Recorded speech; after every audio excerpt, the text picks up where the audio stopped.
How's the George? Hi, sir. How's the George? Hi, sir. Jai Hind. Jai Hind. A very good morning to all of you. Hello मेरे बच्चों, कैसे हैं आप लोग? I wish सब ठीक होंगे. माई सेल्फ मयंक तिवारी और आज लेकर के आया हूं आपके लिए डायमेंशनल एनालिसिस का एप्लीकेशन नंबर 2. ठीक, इस एपिसोड में हम ये देखेंगे कि जो इक्वेशंस हमें मिलती हैं, जो फॉर्मूले हमें मिलते हैं, वो करेक्ट हैं या नहीं, उसे हम कैसे जज करें. दूसरी बात ये कि जो आज का एपिसोड है ये बेस है कॉम्पिटिशंस लेवल के लिए. एलन हुआ, नीट हुआ, यहां पर आप जब शुरू करोगे ना तो जो पेपर्स आपको देखने को मिलेंगे या डायमेंशनल एनालिसिस से रिलेटेड आपको क्वेश्चंस देखने मिलेंगे तो आपको मोस्टली ये एप्लीकेशन जरूर मिलेगी. कहीं ना कहीं क्वेश्चन जरूर पूछा जाता है. तो अगर बेस क्लियर होगा तो उस लेवल पर भी हम चलेंगे और डेफिनेटली एक लेक्चर उसी के ऊपर ही लेकर के आएंगे. तो देखते हैं इस एप्लीकेशन में क्या है. ये कहता है to check the correctness of equation and formula. या कह लो इक्वेशन और फॉर्मूला. तो क्या कह रहा है कि हमें अगर ये देखना है कि इक्वेशन या फिर फॉर्मूला हमारा करेक्ट है या नहीं, इसलिए हम इस एप्लीकेशन को यूज कर लेते हैं. लेकिन उससे पहले हमें एक प्रिंसिपल को समझना पड़ेगा. अपने वाले प्रिंसिपल को नहीं है, स्कूल वाले नहीं, ये वाले प्रिंसिपल मतलब सिद्धांत को. अब तुम कहोगे सिद्धांत मेरा दोस्त है. Principal of homogeneity. अब ये बहुत सारी चीजों में तुमने पढ़ा भी होगा, देखा भी होगा, बुक्स में भी पढ़ा होगा, लेक्चर्स भी देखे होंगे, बहुत सारे यूट्यूबर्स हैं. कंफ्यूजन रहा है मेरे हिसाब से. बच्चों ने जब भी मुझसे पूछा तो उनको कंफ्यूजन रहा है.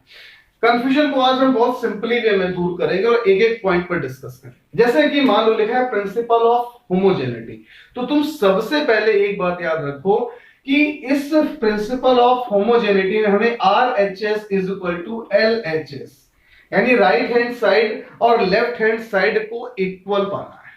क्या पाना है? इक्वल पाना. कहने का मतलब ये हुआ कि अगर कोई भी इक्वेशन लिखी है, फॉर सपोज मैंने ले लिया b is equal to u plus at, तो कहने का मतलब ये था कि ये जो RHS और ये जो LHS है, जब इसको हम सॉल्व करके इसकी डायमेंशन निकाल लें तो RHS में जो डायमेंशन आए वही LHS में डायमेंशन आनी चाहिए. Point number first. तरीके बता रहा हूं आज, समझना.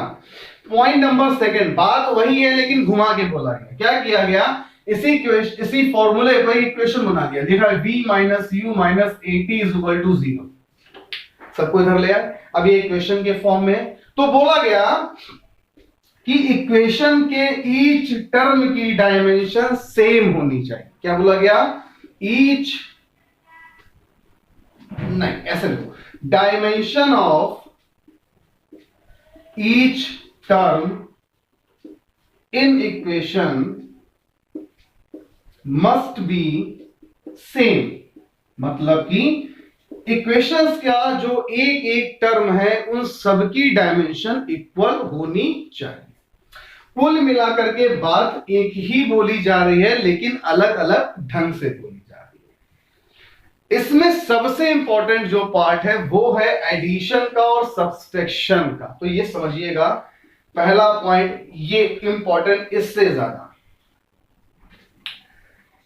जैसे मान लो मैं आपसे ये कहूं कि मीटर को, लीटर को या फिर किलोग्राम को आपको डिवाइड करना है. किलोग्राम, मैंने क्वांटिटी नहीं बोली, यहां पर मैंने यूनिट बोली. कहने का मतलब यह है कि बेटा 2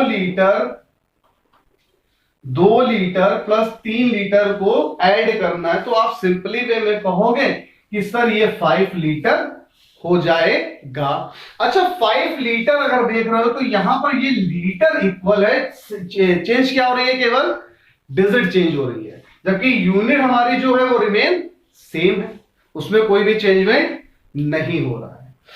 और थोड़ा अच्छे से समझते हैं. अगर मैं ये बोल देता यार कि इसमें 2 लीटर प्लस 3 केजी कितना होगा, 2 लीटर प्लस 3 केजी कितना होगा, तो आप कंफ्यूज हो जाओगे कि सर ये तो पॉसिबल ही नहीं है। क्यों नहीं पॉसिबल है? क्योंकि यूनिट दोनों की सेम नहीं है। तो बेटा यही पॉइंट समझाने का था कि एडिशन हो या सब्सट्रैक्शन हो तभी पॉसिबल है जब सेम फिजिकल क्वांटिटी होगी, सेम फिजिकल क्वांटिटी होगी। पूरा लिख देता हूं, नालायक हो ना तुम सब।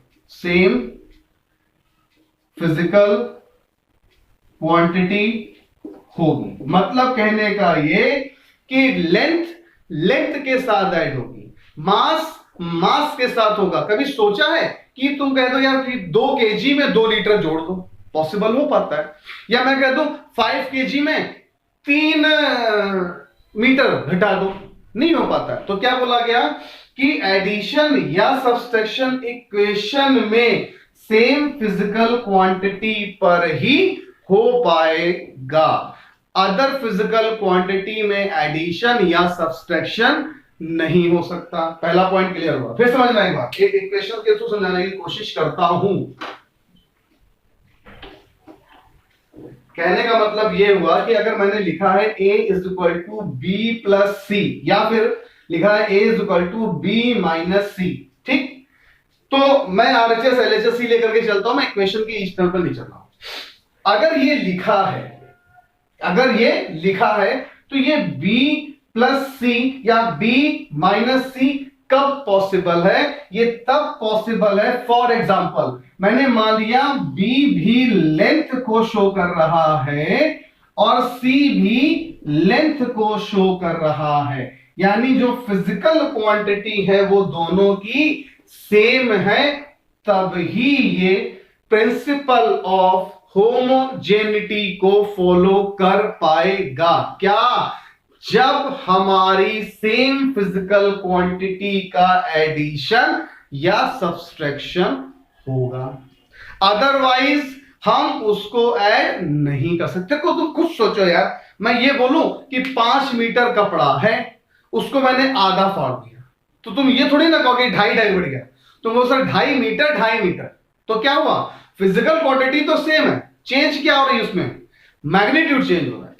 बात समझ में आ रही? तो ये चीज तो तुम्हें अब क्लियर हो गई होगी। अच्छा, दूसरा पॉइंट, जब ये क्लियर हो गया तो आगे वाले पॉइंट पर आते हैं। आरएचएस एलएचएस हम कैसे बनाएंगे? चलो एक क्वेश्चन लेते हैं, उसको समझने की कोशिश करते हैं, जो कि बहुत ही ज्यादा इंपॉर्टेंट है मेरे बच्चे। देखो,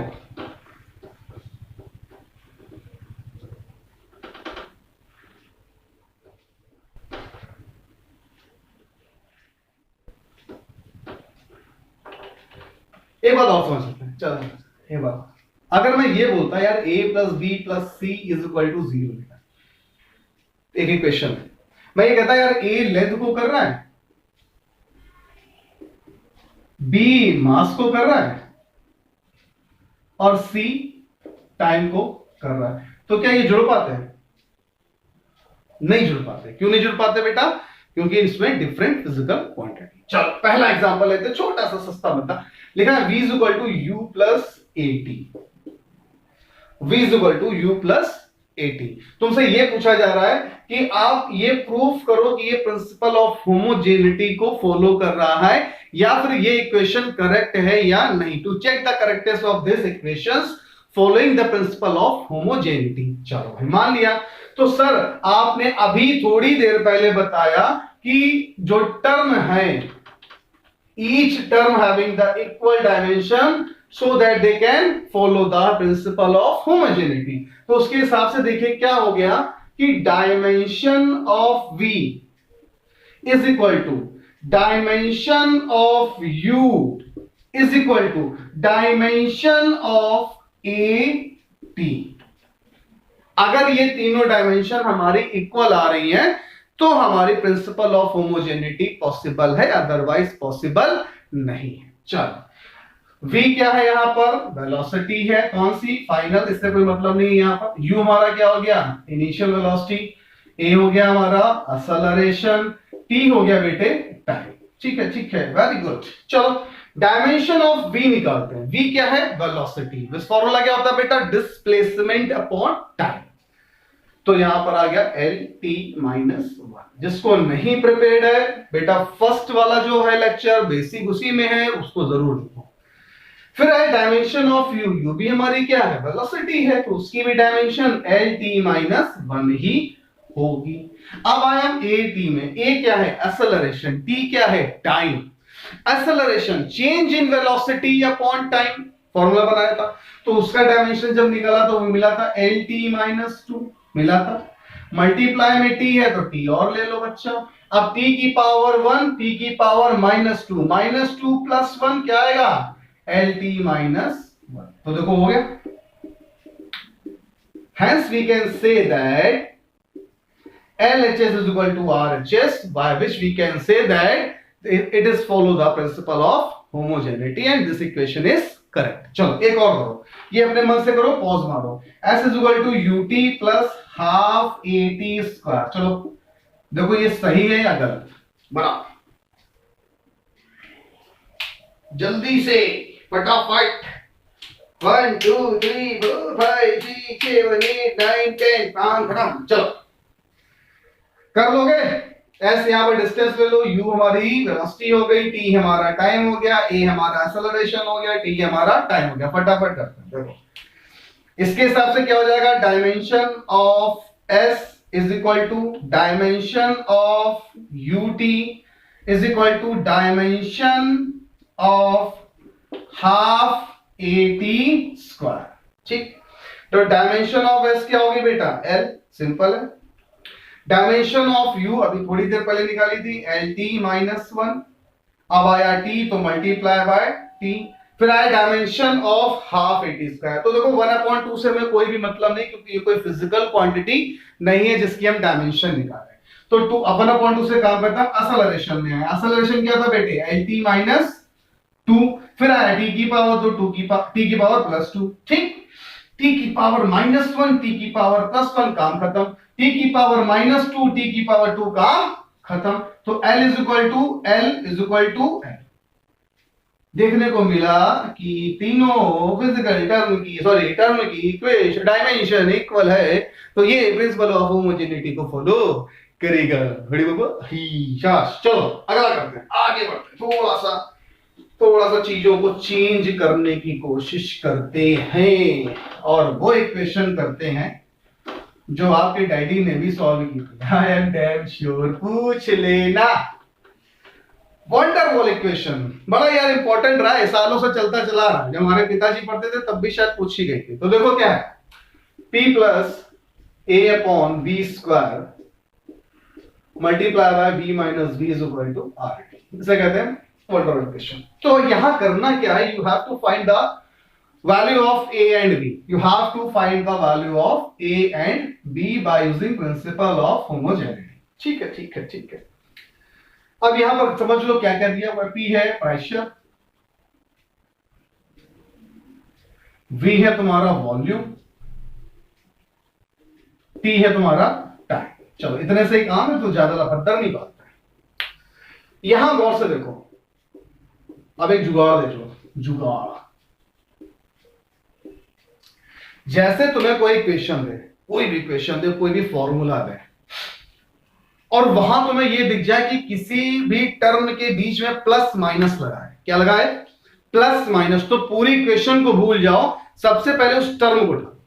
जैसे कि हम यहां देख रहे हैं, तो मुझे दो टर्म दिख रहे हैं। पहला टर्म दिख रहा है P plus A upon B square, और दूसरा टर्म दिख रहा है B माइनस बी। और थोड़ी ही देर पहले हमने डिस्कस किया कि एडिशन और सब्सट्रैक्शन तभी पॉसिबल हो पाएगा जब दोनों की डायमेंशन इक्वल होगी। तो अगर हम इसको देखते हैं, इसको P plus A upon B square को अगर हम यहां देखते हैं, तो यहां पर P और a अपॉन वी स्क्वायर के बीच में एडिशन हो रहा है, और एडिशन तभी पॉसिबल है जब दोनों फिजिकल क्वांटिटीज की डायमेंशन इक्वल। अब यहां क्वांटिटीज तो नहीं टर्म कह सकते, तो देखो हम लिख सकते हैं dimension of P is equal to dimension of A upon V square. ठीक, P क्या है तुम्हारा? प्रेशर। प्रेशर का डायमेंशन सर याद नहीं, देख लो। P इज इक्वल टू क्या था बेटा? F upon A। F की डायमेंशन MLT माइनस 2, A की L2, ऊपर भेज दो तो हो गया ML माइनस 1T माइनस 2। याद कर लो, नहीं बहुत दिक्कत होगी। ये हो गया ML माइनस 1 T की पावर माइनस 2। ठीक, अच्छा अब यहां पर आओ, डायमेंशन ऑफ ए, तो ए से कोई मतलब नहीं क्योंकि उसकी तो हमको वैल्यू निकालनी है। तो लिख लिया डायमेंशन ऑफ ए अपॉन में आओ, वी क्या था बेटा? वॉल्यूम। वॉल्यूम का एल बी एच, एल बी लेंथ, बी बी लेंथ, एच बी लेंथ, तो एल की पावर 3 की पावर 2। देखो स्क्वायर था, स्क्वायर लगा दिया। ठीक, क्रॉस मल्टीप्लाई कर दो तो डायमेंशन ऑफ ए कितना आ गया? देखो m l की पावर माइनस 1 t की power minus 2 multiply by l की पावर 6, l की पावर माइनस 1, l की पावर 6 माइनस 1 प्लस 6 5, तो आ गया m l की पावर 5 t की पावर माइनस 2। क्या आ गई? डायमेंशन ऑफ ए। ठीक है, तो पहला काम हमारा ये हो गया। दूसरे काम पर आते हैं।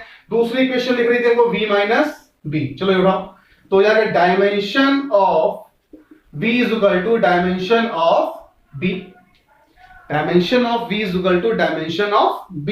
अब v क्या था बेटे? v था हमारा वॉल्यूम, तो क्या हो जाएगा? l की पावर 3, यानी डायमेंशन ऑफ b तुम्हारा क्या आ गया? l की पावर 3। अगला क्वेश्चन मैं दे रहा हूं, इसको आप खुद करिए। ठीक है, चलो इसको रफ करें पहले।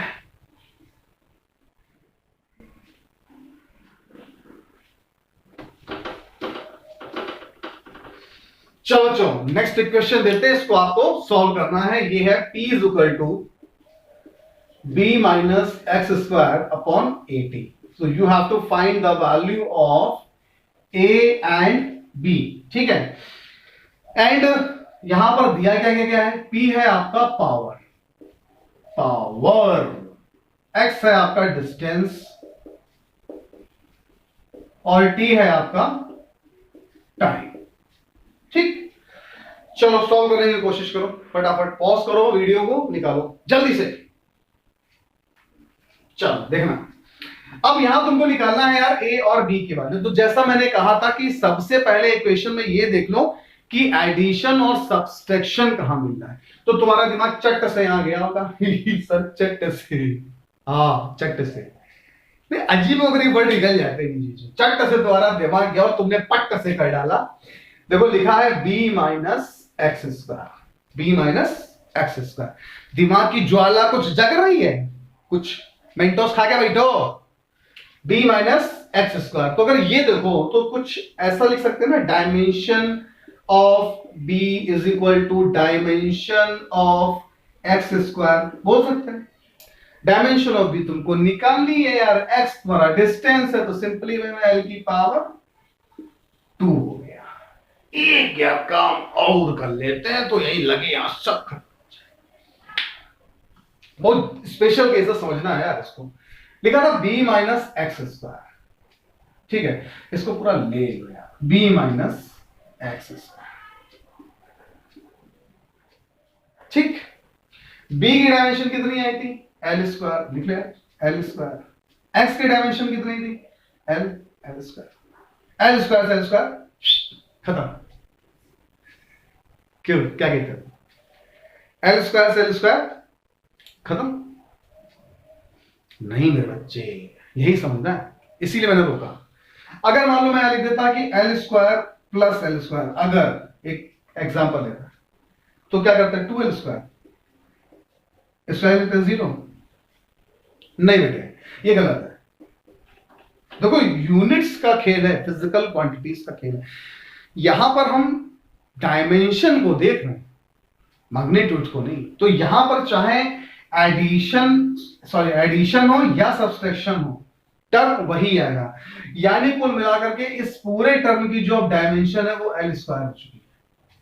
अगर ये कहीं ऐसा भी लिखा होता तो भी इसकी डायमेंशन एल स्क्वायर ही होती। बात समझ आई? ठीक, गुड। चल अब आगे बढ़ते हैं, इसको पढ़ाएंगे साइड में। ए निकालना बाकी है, तो ए के लिए हमने फॉर्मूला बना लिया, तो हो गया B minus X square upon P into T. ठीक है, ए यहां आ गया, इसका तो हमने डायमेंशन निकाल ली। कितनी है बेटे? एल की पावर 2। पावर तो मैंने दिया हुआ था, पावर की क्या होती है डायमेंशन, जैसे याद नहीं फॉर्मूला बना के याद कर लो, ml2t - 3 होती है। फिर भी दिखा देता हूं, P is equal to W upon T। Work क्या होता है बेटा? Force into displacement upon time. Force क्या थी? ml t - 2s की L अपॉन में t, सॉरी t, ये है। तो ये हो जाएगा ml2 t की पावर -3। याद कर लो जल्दी। तो पावर आ गया तुम्हारा ml2t - 3। ठीक है, ठीक है, ठीक है, ठीक है, एकदम ठीक है। t क्या हो जाएगा? t हो जाएगा। ठीक है भाई, हो जाएगा सर, आप कह रहे हो तो सही हो जाएगा।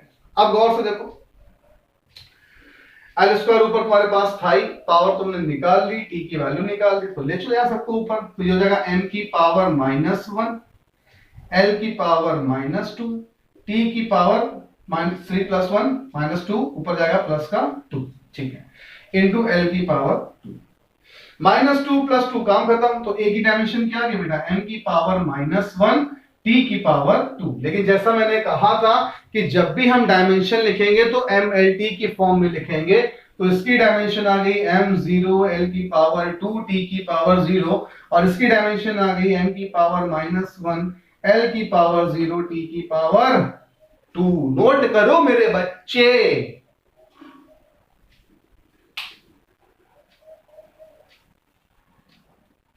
चलो अगला क्वेश्चन देखो।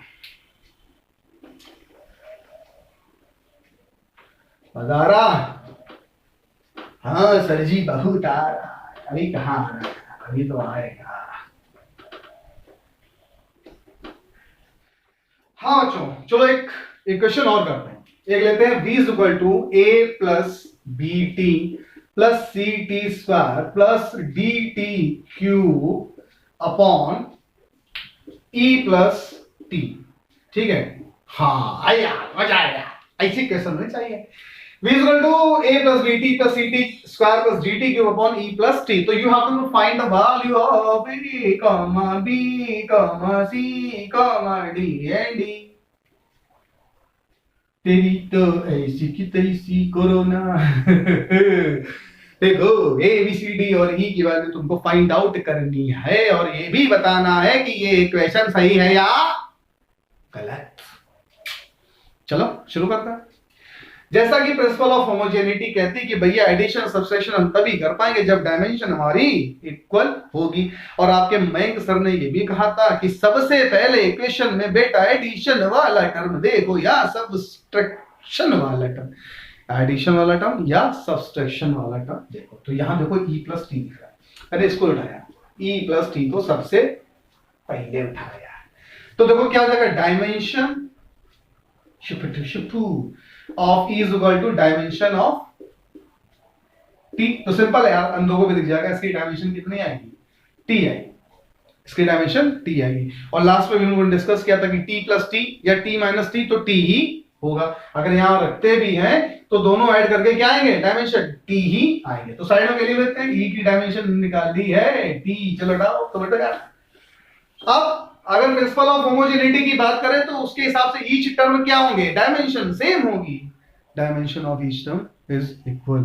चलो देखो, इसके हिसाब से हो जाएगा dimension of v = dimension of a = dimension of bt = dimension of, sir और कुछ और जोड़ दो, जोड़ेंगे यार, अभी लास्ट वाला एपिसोड डांसू होगा, लगे रहे ना, बहुत कुछ बाकी है इस साल। Dimension of dt cube upon e + t। ठीक है, अब देखो कौन से डायमेंशन ऑफ v है, तो डायमेंशन ऑफ v को हम डायमेंशन ऑफ a के इक्वल ले सकते हैं एज पर प्रिंसिपल ऑफ होमोजेनिटी। तो dimension of v = dimension of a। Dimension of v क्या होती है बेटा? l, t minus 1 dimension of A. तो यहां से सिंपली में तुम्हें दिख रहा होगा कि डायमेंशन ऑफ ए की जो वैल्यू आई है वो आई है एल टी माइनस 1। तो यहां लिख लो ए की आ गई एल टी माइनस 1। अब हम दूसरे टर्म पे आ गए, यानी कि dimension of v is equal to dimension of D T. v तुम्हारा क्या है बेटा, वेलोसिटी है, इसकी भी L T minus 1 b into T. Same होगा ना, जो ना नहीं, अरे सेम होगा ना, चाइनीज बोल रहे थे यार। b की डायमेंशन क्या आ जाएगी, एल टी की पावर माइनस 2। देख लो यार, महाभारत। b की डायमेंशन क्या आ गई, एल टी की पावर माइनस 2। अब आते हैं तीसरे वाले टर्म पे यार, हटाओ इसको, क्या करना है, यानी dimension of b is equal to dimension of C T square. C T हो जाएगा L T minus 1 C into T की पावर नहीं प्लस 2। इसको लिख लो, तो जाएगा C is equal to L T की पावर माइनस 3। लिख लो यार, सी की जी एल टी की पावर माइनस 3। अच्छा लास्ट टर्म पे आता है, यहां थोड़ा सा अच्छा मजा आएगा। देखो ये हो गया dimension of v is equal to, dimension of v is equal to जाएगा dimension of dt cube upon e plus t, dt cube upon e plus t। तो डायमेंशन ऑफ v क्या होता है बेटा, एल टी माइनस 1। ठीक, अब dimension of dt cube में आ रहे हैं, किसमें आ रहे हैं, तो d तो ऐसे लिख लिया यार, d निकाल रहा था हमको, t क्यूब यानी t की पावर 3। और इसको जब सॉल्व कर लिया था तो देखो यार यही वाली टर्म e की t थी, तो t प्लस t तो t से हटाओ तो t स्क्वायर बचेगा, t स्क्वायर नीचे लेकर के आओ। बात समझ आ रही, t क्यूब था कट जाएगा, t स्क्वायर नीचे लेकर आओ, तो ये हो जाएगा एल टी की पावर माइनस 3। तो तुम्हारे पास d भी आ गया एल टी की power minus 3।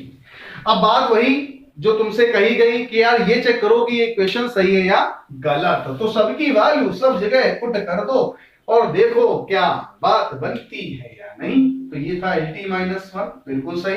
Dimension of v आ गई। डायमेंशन ऑफ a की बात करें एल टी माइनस 1, ये भी सही। अब आते हैं अगले में, डायमेंशन ऑफ बी टी। देखो गौर से, dimension of B T, B कितना था एल टी माइनस 2, यही खत्म करो, t का मल्टीप्लाई तो L T minus 1, L T minus 1।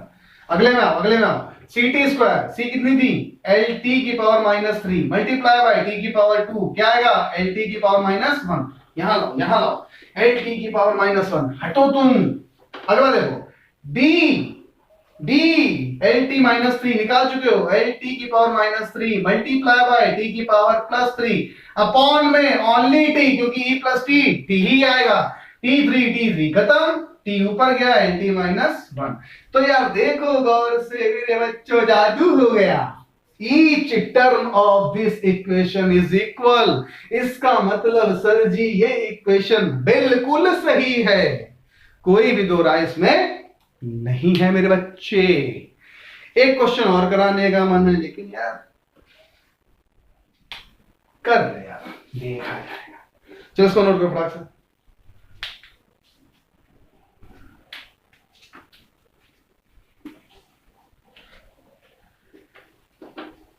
देखो यार फटाक से करा देते हैं, अच्छी है।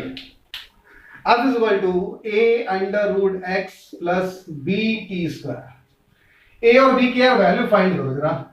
f तुम्हारा फोर्स है, ठीक है, x तुम्हारा डिस्टेंस है, क्या कर रहे हो, x तुम्हारा डिस्टेंस है और t तुम्हारा टाइम है। पॉज मारो वीडियो को, सॉल्व करने की कोशिश करो, तुम करना 1 2 3 4 5 6 7 8 खत्म।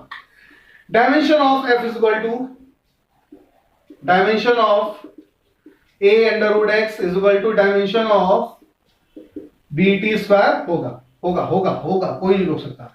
तो पहले इसको ले लो। डायमेंशन ऑफ क्या होगी बेटा, f m l t की पावर माइनस 2। याद नहीं है तो याद कर लो। डायमेंशन ऑफ a ऐसी की ऐसी बनी रहेगी, x डिस्टेंस है तो यानी l की पावर 1 अपॉन 2, l की पावर 1 अपॉन 2 डिवाइड करो। एम एल टी की power minus 2 divided by L की पावर 1/2। तो डायमेंशन ऑफ ए क्या आ जाएगा, डायमेंशन ऑफ ए आ जाएगा एम एल की है एम एल की पावर माइनस 1/2 टी की पावर माइनस 2। अगले बढ़ो, dimension of is equal to ये, तो डायमेंशन ऑफ एफ क्या थी तुम्हारी, M L T minus 2 is equal to dimension of B multiply by dimension of T की पावर 2। नीचे भेज दे यार, तो एम एल टी की पावर माइनस 2 अपॉन टी की पावर 2 डायमेंशन ऑफ बी ऊपर जाएगा तो ये हो जाएगा एम एल टी की power minus 4 dimension of B. फटाफट निकाला था, कोशिश करना खुद सॉल्व करने की। अच्छा, यही का वीडियो यहीं पर खत्म करते हैं हम लोग। नेक्स्ट वीडियो में हम लोग आगे की चीजें लेकर के आएंगे और बहुत मोस्ट इंपॉर्टेंट लाएंगे। और इसका सबसे लास्ट वाला वीडियो जो डायमेंशनल एनालिसिस का सबसे लास्ट वीडियो डालूंगा वो बिल्कुल धांसू होगा बेटा, एलएन नीट के लेवल पे डालूंगा। करना क्या है, आपने अभी वीडियो के एंड में आपको कुछ क्वेश्चंस मिल जाएंगे इसी से रिलेटेड, जहां पर आपको ए बी सी डी सबकी वैल्यू निकालनी होगी। अभी एक यार क्वेश्चन और भी इंपॉर्टेंट है ट्रिग्नोमेट्री की, लेकिन उसको नेक्स्ट टाइम पे करेंगे हम लोग। उसको सॉल्व करना और कमेंट सेक्शन में मुझे आंसर देना, मैं देखूं कितनों को प्रिपेयर हुआ। नहीं आया बोलो, फिर से बनाऊंगा, कमेंट सेक्शन पे बताइएगा, मैं उसको सॉल्व करूंगा। तब तक के लिए stay at home, stay safe, parents की रिस्पेक्ट करो, अपने बड़ों का सम्मान करो, देश हित में सोचो। जय हिंद, जय भारत, बाय बाय।